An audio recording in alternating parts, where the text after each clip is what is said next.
Doing pretty good. All right, In fact, great. You're doing great. I'm doing great. I'm a big critic of your brother. Does it bother you? No. Do you agree more with me or with him? I don't know. It all depends on the subject. On the subject matter?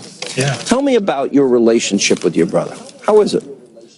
It used to be good, but I think since he's become the president, he's changed. Why? I can't reach him. He doesn't even talk to you?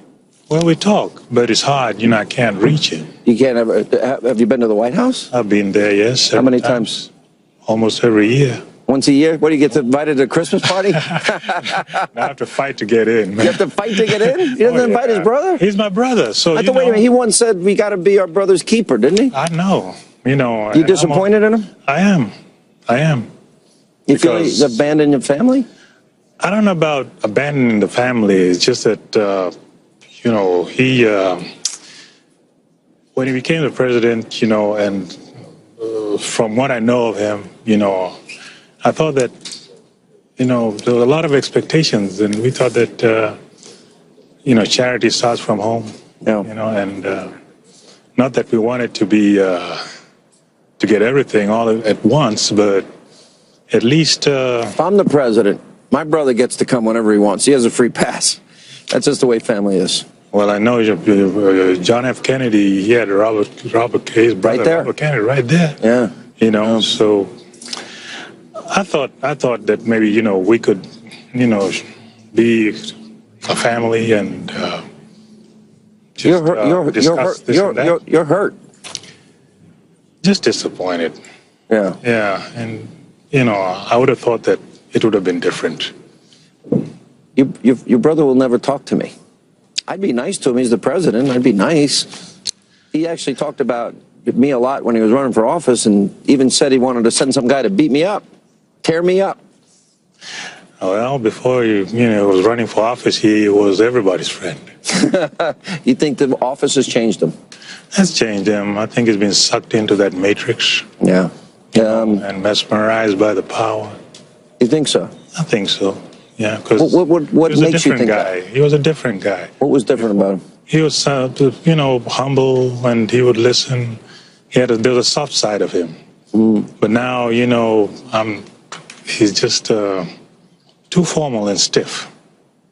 Even when you're alone? Even when we're alone. There's not too much that we can talk about that is really hard, brother to brother.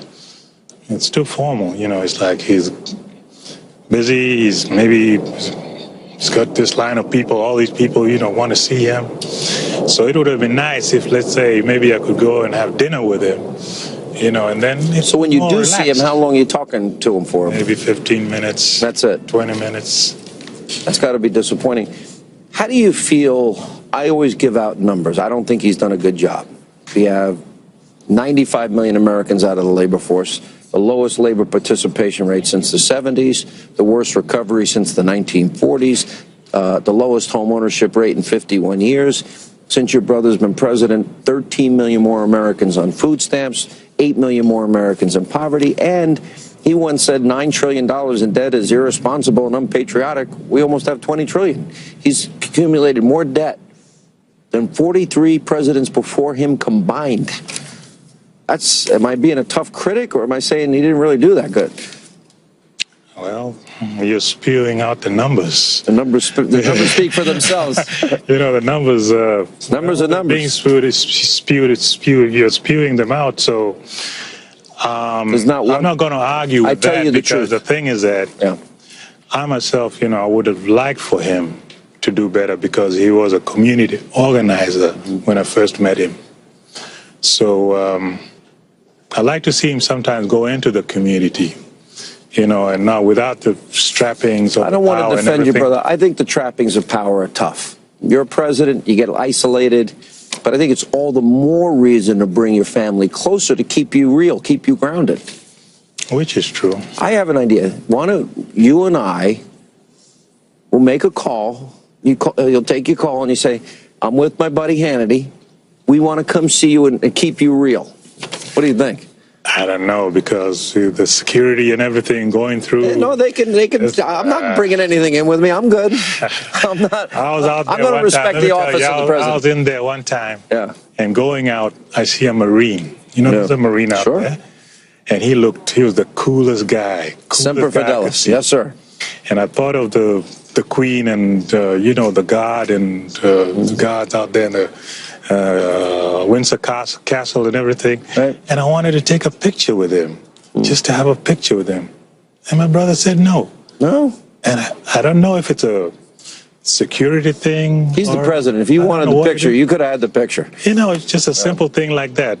So, and I've tried to get friends just for him to shake hands with and, okay, these are my friends. I bet if you played golf, you'd see him more often. He plays a lot of golf, Oh, yeah. What is your future? Who are you going to vote for in this election? Mr. Trump. Why Trump? He built a fantastic business empire. And I don't see why he can't do that for the country. I hope he could. The country needs help. Another thing is that the Republican Party is the party of Lincoln. Lincoln freed the slaves. It's also the party that Lyndon Johnson counted on to pass the Civil Rights Act, the Voting Rights Act, because people like Al Gore's father and Hillary Clinton says her mentor, Robert Byrd, who was a former Klansman, she says, he's my mentor, because they filibustered and went against the Civil Rights Act and Voting Rights Act. Okay, I'm not really sure I know about that. No, I'm telling you. I know my stuff. I'm a professional. Another thing is that George W. Bush, he reopened the immigration case for my aunt. I remember that. Yeah. You know? And you appreciated that. I really do. Very nice to meet you, Malik. God bless you.